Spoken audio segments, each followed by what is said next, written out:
Good morning, good morning. Happy Tuesday. Welcome back to another recap video. As stated in the title, we're going to be going over the trades that I took today. Usually try to aim between 1 to 2 trades. If I win, I usually just cut it there, but today I felt a little more on the confident side, so I just decided to give a couple more trades a shot. So these 2 trades I took on my Apexes that I'm currently copy trading with the Ninja Trader copier. So I've got a few of those Apexes going. And then this long right here was on my Top Step account. So coming into the day, these were from London session, by the way, but yeah, had a pretty good London session as well. But we came into the day. Where were we? 9 a.m. Okay, so we came into the day, right? We had these inefficiencies down here that were filled. We had this new week opening gap that was supporting price higher. This is why I expected higher prices during London. We actually did push up a little bit during Asia session, and then I anticipated a retrace, which I ended up shorting during London into this inefficiency, and holy shit, we're pumping. Wow, this entire hourly candle went from previous day low all the way back to previous day high. Crazy. But we came down before open at around 7 a.m. into these inefficiencies, and then obviously price supported and traded higher off of that. And then if we scale down just a little bit, we could see coming into the morning at 9:30, we open and then we trade higher. So the 30-minute was an open, high, low, close, bearish profile, and it was an interesting open, to say the least. A lot of ICT traders and a lot of new traders probably got faked out by this move, thinking this high was going to get taken. But if we actually scale down and we go, where did it open? Where's open? 9:30. Okay, literally right here at open, we trade up. And let me mark ES a little bit too. So we trade up at 9:30 into this inefficiency on NQ, also into this IFVG right here. So we trade up into that. ES actually does the same thing. We trade up into this this 5-minute inefficiency, and then we support price lower straight off of that. And then also if we go down to the 1-minute time frame, we can also notice how price, if we look at this swing high right here at 9:21, NQ trades above that, while ES creates equal highs. Okay, now while seeing this barely take this high, seeing displacement at 9:30 away from it, I was thinking in the moment this could be some sort of manipulation to then trade higher. But then once I saw we were actually, once I saw the displacement in this direction, right, and then kind of just a little bit of chop, I decided to set a limit here and then put my stop around this order block. I didn't expect this order block to get hit, because if you look on NQ, if we go to this 931 candle, you can see that this 930 candle on NQ is actually a low of a fair value gap. And then at 932, ES trades up into that fair value gap that doesn't even really exist yet on NQ, and then trades off. So at that point, I wasn't expecting price to trade higher because we were already respecting this inefficiency, and the order block would be up here. There's no reason to fill this small 1-minute gap on ES because this is supporting price lower. So this wasn't like the most A+ trade ever, but just seeing the general direction for the day, I kind of had a good idea of where price wanted to go. Someone random's calling me. There was one other thing I'm trying to remember from what I saw. Okay, yeah, so okay. So on the 2-minute, you can actually see that we tap into this 2-minute gap on NQ, right? Right, we have the same 2-minute gap here on on ES. And notice how NQ trades up into that and ES does not. So we even left a volume imbalance on ES and we didn't even trade up into that either. Because think about it. If we did trade up into this volume imbalance on ES, this is technically the start of the gap right here. If we traded up into that, that wouldn't have been an SMT. But still seeing this rejection, even if ES did trade up into that 2-minute gap, I'd possibly still look to frame shorts. If I wanted to be really technical about it and wait for the highest probability type of setup, you could wait for some sort of displacement, right? I mean, you can see we have 2-minute here. We got a 2-minute here. As you can see, we have an SMT here as well, right? So if you wanted to look to short this, why would it not make sense to short this 2-minute change in state delivery? Because if you look, 948, right, we fail to take the 940 low. 948, if you look on ES, 948. Wait, where is it? 948. Yeah, 948 candle already took the 940 candle on ES. So you have to wait.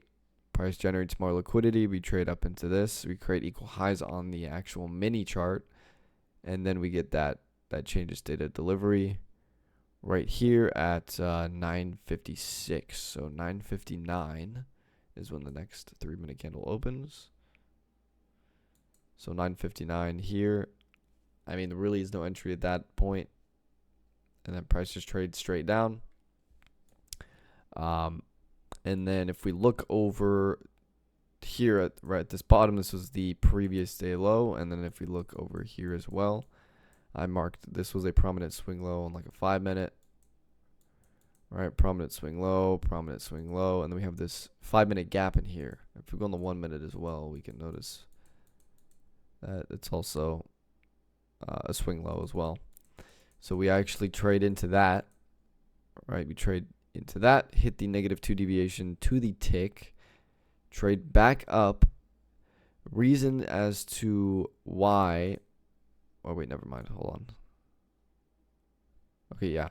So the reason as to why we didn't trade up into equilibrium, as you can see, you see this low here on ES at 7:10 a.m.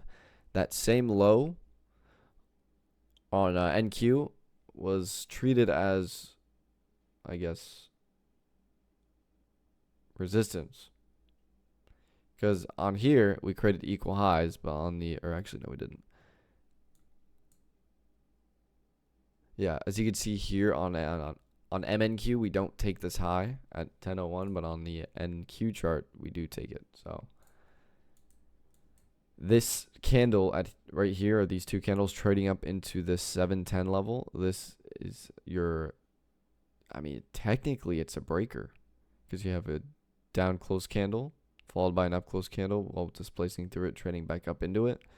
This trade here technically is your breaker, and then you have a 1-minute inversion. I saw this, I paper traded this just because for some reason I wasn't too confident with it, but I still decided to take it anyways. And then of course price trades below this low here, failing to take the previous day's low. We trade back up into this mitigation right here. See, we have a high, a low, higher low, and then we trade below, trade into the mitigation, and then we get that internal sweep here. And then at this point, right, you could look to frame a trade off of this order block here. You just have to sit through a tiny bit of drawdown. But if for whatever reason you wanted to wait, because you can use ES to your advantage to see why this wouldn't work. Although in this case, it did kind of play along with it to work. So that would have been unlucky if you put your stop there. I mean, that would have been your entry. Your stop would have been like up here. So you would have been fine regardless. But let's say you did just wait, right? We get this internal sweep here, right, into a, I can go and drag this out. All right, we get that sweep into a discount, into the mitigation. Now you can look to frame a short if you can find something. Okay, we have a very, very small 30-second gap here. SMT trade up again, rejection block here on this candle at 10:33, and then we follow that with this inversion at 10:34.30, and you could just enter there with your stops probably above this high because that is protected. ES did not take it, so that is an SMT protected high, and then look to trade that down to the previous day low. So unfortunately, I didn't get that. I didn't get this order block entry because I already took my trade for the day up here, so I really didn't need to force anything. I wanted something to be extremely clear to me. So that's exactly what I saw. Saw this order block. We traded back down. Immediate sweep. SMT. And then we had a 30-second inversion. I saw that. It obviously played out. We had this 1 minute gap here as well. Could this be something good to take? In this case, yes, because we had a very clear high time frame draw on liquidity. If this was something else, you know, like during another day, like on a Monday, during a choppy day, something like that, this probably wouldn't be the best thing to take, just because you would expect this low to probably get taken and then just chop. But this was pretty clear to me. I saw this 1 minute, this 30-second gap get respected. There was no gap on the 1 minute. It's just an order block.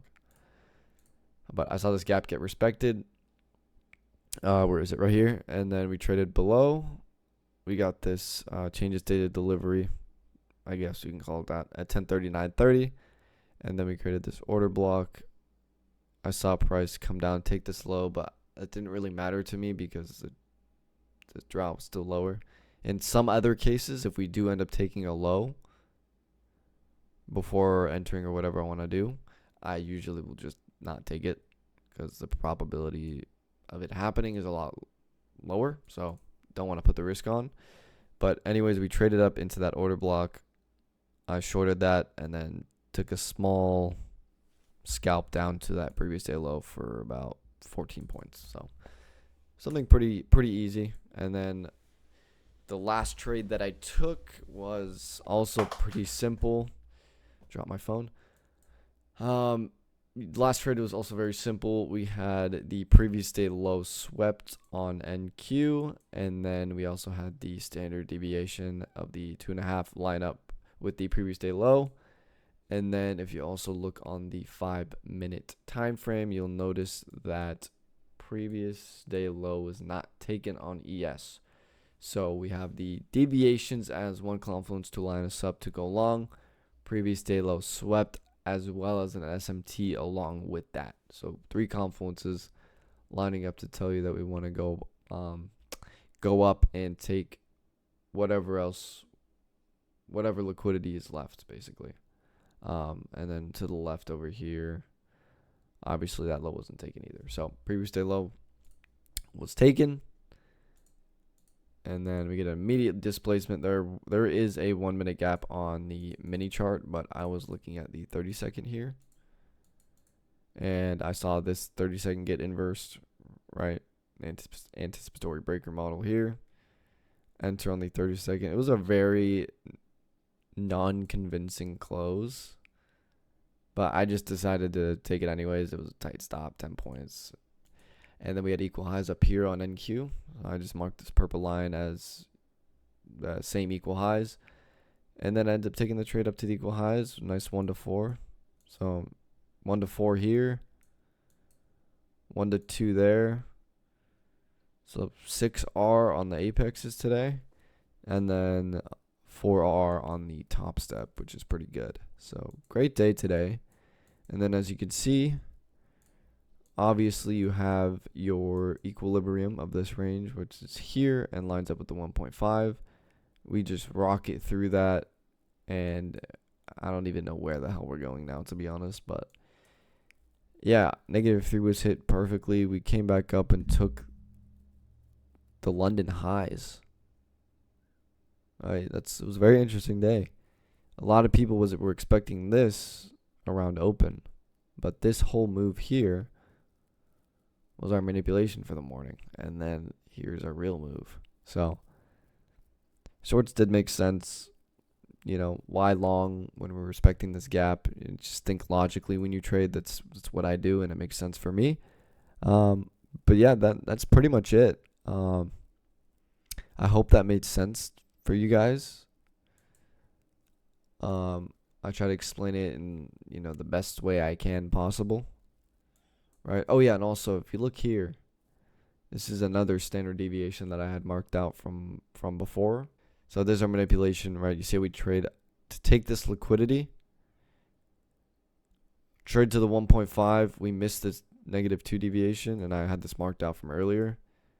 And then look, now we trade up into -2. So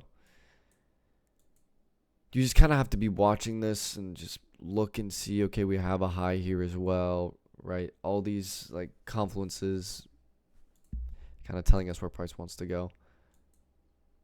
So yeah, a pretty easy day. Finally came up and took that deviation. Have the deviation here as well. Deviations are powerful, and I would start to use them if you don't already. Right to midpoint of that level there, 2 to 2.5. It's perfect. But yeah, that's really all I got for you guys today. You guys enjoyed? Let me know with a like and a comment. Any suggestions or literally any comments would be appreciated. And I'm so tired today, guys. I was up super late last night.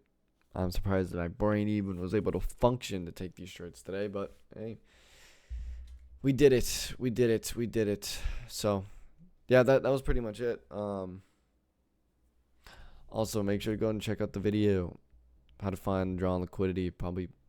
There's so many draw on liquidity videos out there, so many good videos on draw on liquidity, obviously. If you haven't seen it, go ahead and check it out. You might as well. It's a great video.